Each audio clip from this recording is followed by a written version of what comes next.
The image is seared into the public memory. The future king of the United Kingdom, His Royal Highness Prince William, Duke of Cambridge, standing before a gathering, his usually composed and steadfast demeanor fracturing for a few profound seconds. His voice grew thick with emotion, his eyes glistened, and he paused, compelled to gather himself. The headline captured it succinctly. Prince William breaks down in rare emotional moment. But behind those few seconds lies a universe of meaning, a complex tapestry of personal grief, public duty, evolving masculinity, and the immense silent weight of a destiny etched by birth. This was not a scripted moment from a palace balcony, all waves and smiles. This was human vulnerability echoing from within the most structured of institutions. To understand its significance, we must journey beyond the clickbait tears and explore the man, the monarchy, and the moment that bridged the two. Part 1. The Facade of the Unshakable Pillar. For centuries, the British monarchy has projected an image of unyielding stability. Keep calm and carry on is more than a nostalgic motto, it has been a royal mandate. The ideal royal, particularly the male heir, was stoic, detached, and impeccably controlled. Emotions were private, vulnerabilities were weaknesses, and the stiff upper lip was the definitive symbol of strength. We saw this in the wartime broadcasts of George VI, and the relentless schedules of the late Queen Elizabeth II, and even in the often inscrutable public face of Prince Charles. Prince William was born into this legacy. His training, from a young age, was not merely in history and estate management, but in composure. He witnessed his mother, Diana, Princess of Wales, weaponize emotion and vulnerability to forge a revolutionary connection with the public, a connection that ultimately destabilized the royal firmament. Then he lived through her traumatic, very public death, mourning a beloved mother under the relentless global gaze. The images of a 15-year-old William walking behind her mother's coffin, his face a mask of anguish and duty, are unforgettable. He learned then, in the most brutal way, that his personal grief was a global event. Consequently, his adult public persona became one of deliberate, careful normality. He was the steady helicopter pilot, the devoted father pushing a pram, the pragmatic advocate for mental health who urged others to speak, all while keeping the depths of his own inner world carefully guarded. He became the unshakable pillar, the antidote to perceived chaos, the future king who would be resilient, dependable, and safe. The facade was not dishonest. It was a survival mechanism and a perceived duty. Part 2. Deconstructing the moment. What actually happened? The specific incident that triggered the headline likely occurred at an event focusing on a cause deeply personal to him. Perhaps it was at a forum for bereaved children, where a young person's story mirrored his own. Maybe it was while discussing the mental health struggles of frontline workers, where the pressures of duty and trauma resonated with his own experiences of service. Or possibly it was during a speech about his late mother, as he watched her legacy unfold in the work of others. The power of the moment lay in its authenticity. It was not a full breakdown, a word laden with hyperbole, but a crack in the impeccable facade. The sequence is telling. A story, a memory, a raw testimony that bypassed the royal protocols and touched the core of William, the man, the boy who lost his mother, the husband who worries, the father who fears, the individual who feels the colossal expectations of his future. The fight for control, the pause, the downward glance, the deep, steadying breath that every person who has tried not to cry in public will recognize.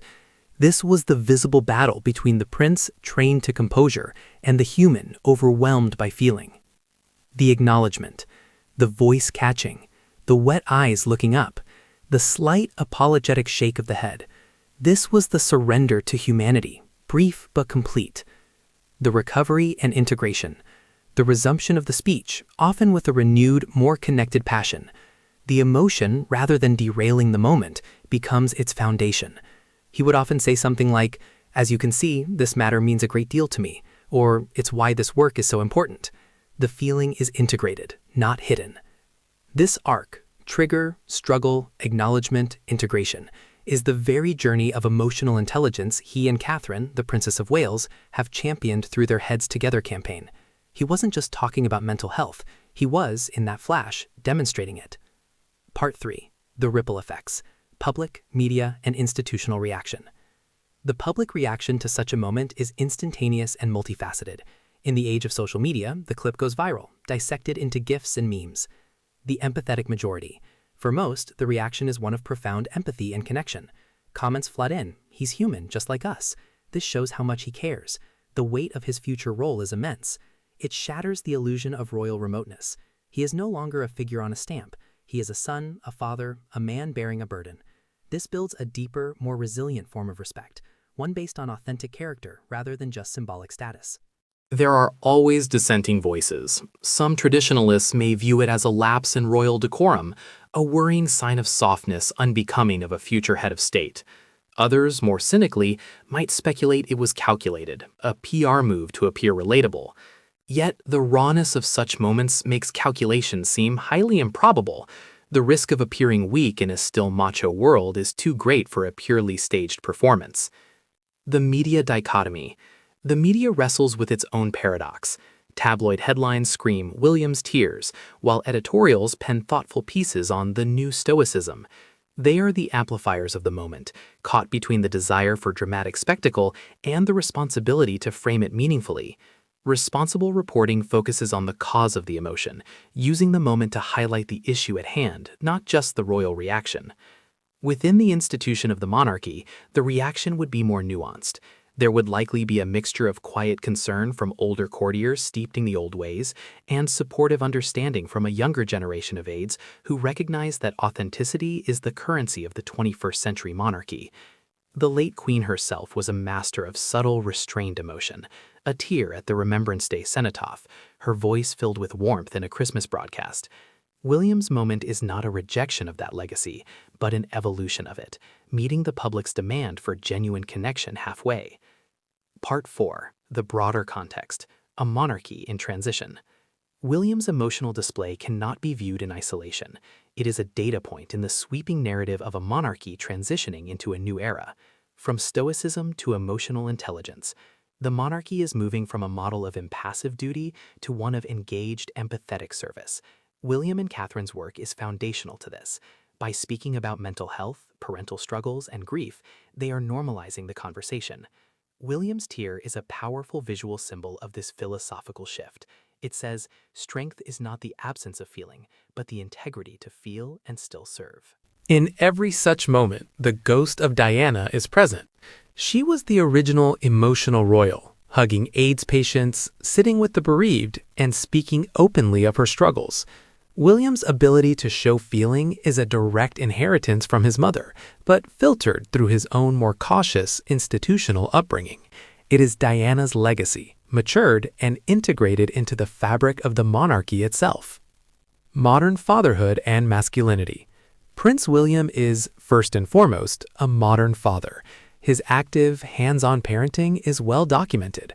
Modern fatherhood embraces emotional availability, comforting a child, expressing love, showing vulnerability as strength. This personal role fundamentally shapes his public one. He is redefining what masculine leadership looks like for a future king: strong yet compassionate, authoritative yet kind. Preparing for a future kingship. The monarchy's survival hinges on its relevance. In a world skeptical of hierarchy and hungry for authenticity, a robotic, detached king would be a liability. William's moments of humanity are strategic in the deepest sense. They are building a bank of public goodwill and connection that will be crucial during future crises or controversies. He is showing the nation the character of the man who will wear the crown. Part 5. The Psychological Landscape. The Burden of the Heir. To truly grasp the weight behind that momentary crack, we must consider the unique psychological pressures William navigates. The dual identity. He is both William Wales Middleton, a private individual with a family, hobbies, and personal sorrows, and the Duke of Cambridge, the future King William V.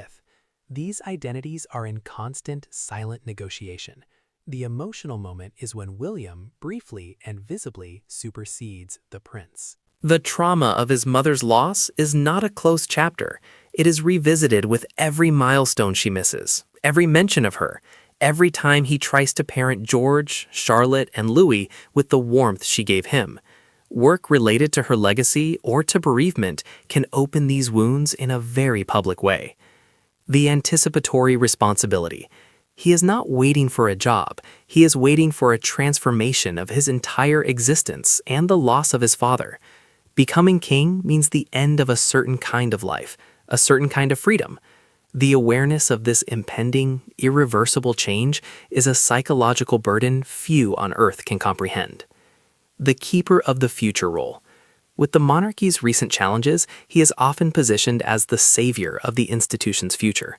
This expectation to modernize without destabilizing, to connect without diminishing, to lead a centuries-old institution into an uncertain future is an immense, lonely weight.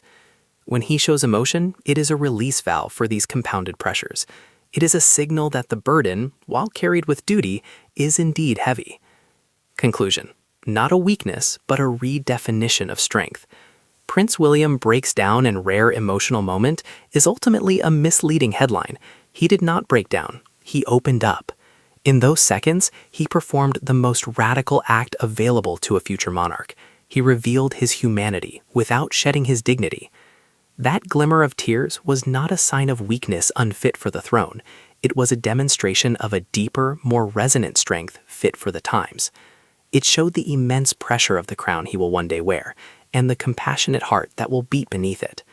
In a world saturated with curated perfection and artificial personas, that moment of real, unvarnished feeling was a potent reminder that the greatest strength of the monarchy in the 21st century may not be its pomp and ceremony, but the relatable humanity of the people at its heart.